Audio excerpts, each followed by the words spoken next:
Saturday, the 20th day of September is today, 2025.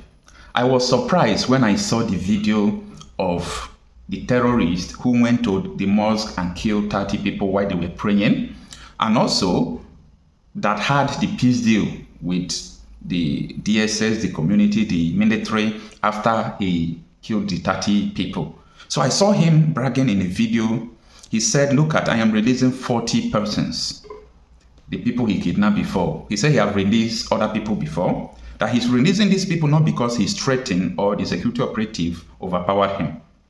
That while he was looking for everybody they kidnapped to release them, that he received the news that the security operatives were trying to attack his people. That he is warning Nigeria that any attack on his people again, that they will return to violence and Nigeria will burn down. This is the person the DSS, the military, shook hand with last week.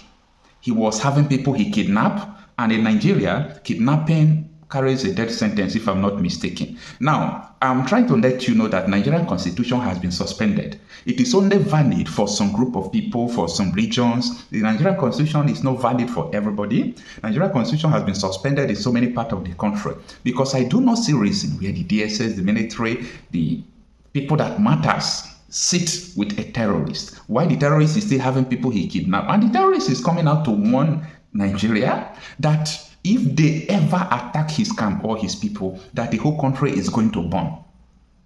Do you understand? So if I am telling you that this country is a terrorist country, you should understand the notation of what I said, like the concept that Nigeria is a terrorist country.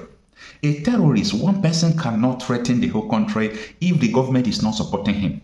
If the DSS, the military, are not supporting him, why is it that this man is worse wrong?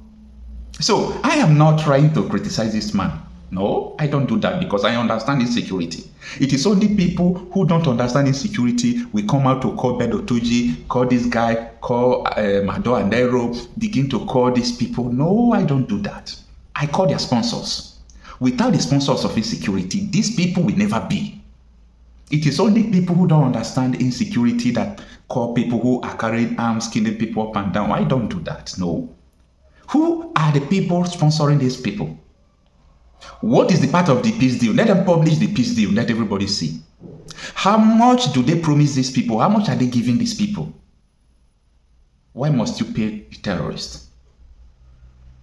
Erufai, now Erufai, former governor of Kaduna State, vice presidential candidate to P2B, Babadati Ahmed, another 4 persons have come to national television to lay allegation that Tinubu's administration is paying bandits. They are paying them, they put them on payroll, every month you pay them.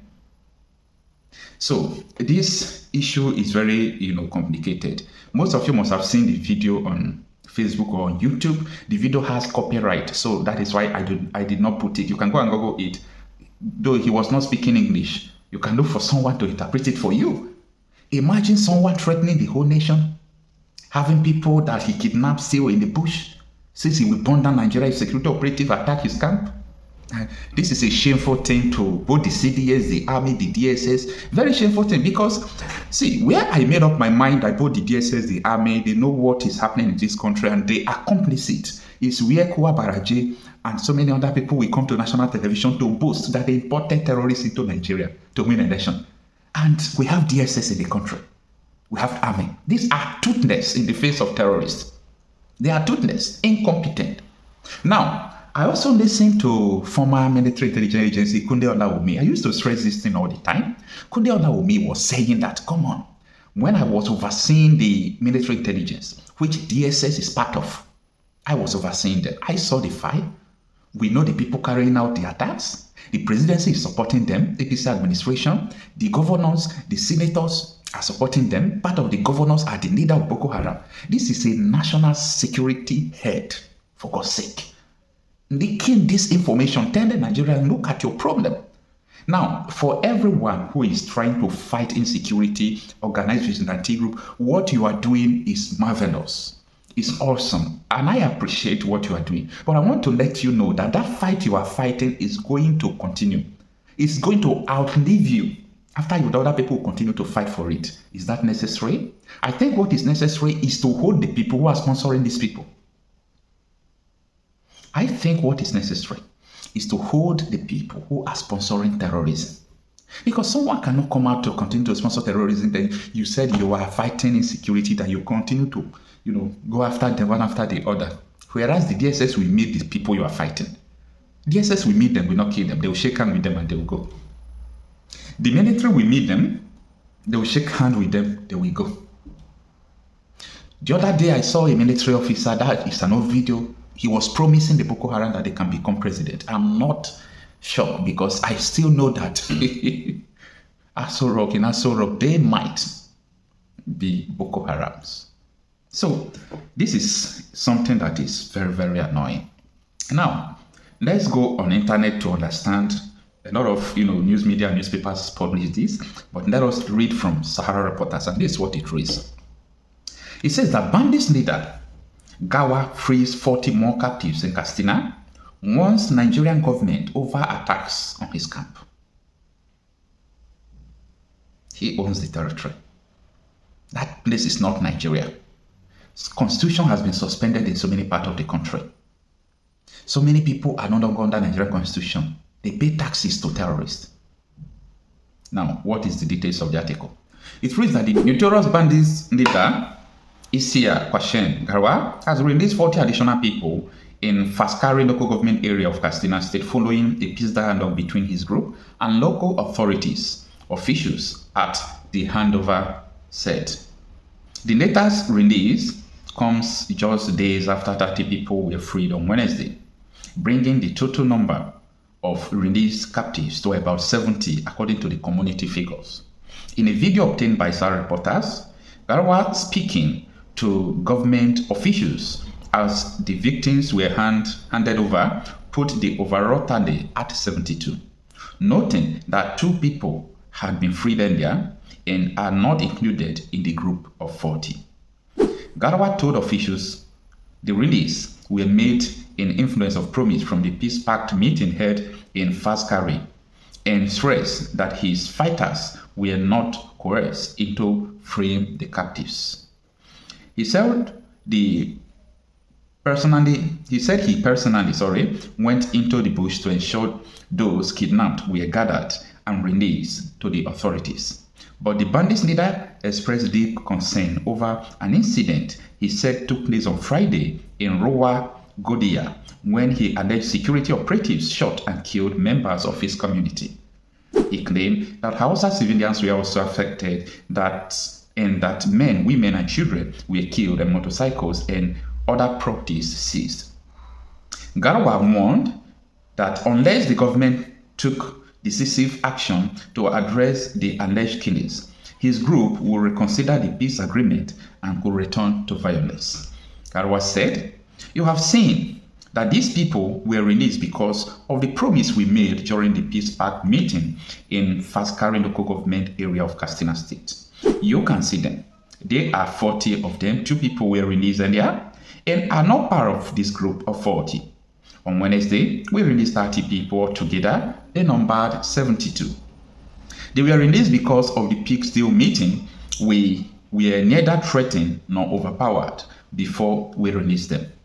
We released them because of the promise we made. They are not all in one location. I was instructed to go into the bush to ensure all kidnapped victims were released, and I am still trying to gather everyone who was kidnapped." The notorious bandits kingpin said, "While I was going around to secure their release, I received a report from Ruwa Godia that security operatives went to meet our people and shot them. It was not only our people, outside people were affected too. They killed men, women, and children, and they also took our property, including motorcycle. This situation suggests that some people among the security operatives do not want us to live in peace. If you will act, take decisive action on this matter. If you do not, we will return to our previous fighting, and if things worsen, you will tell the world that we violated the promise we made." This incident happened on Friday. Government officials know what I am saying. I am not lying. You know the security operative did this. Let me tell you, no life is worth more than another. If we want to resolve this peacefully, let us do it in the fear of God, he added. Wow. Do you now understand your authority and the audacity of these people? They own the country. Forget about what people tells you. These people owns this country. This country does not belong to everybody. It belongs to these terrorists. They have the upper hand. This is because the government imported them. The government imported them. Read my lips. The government imported them to use them.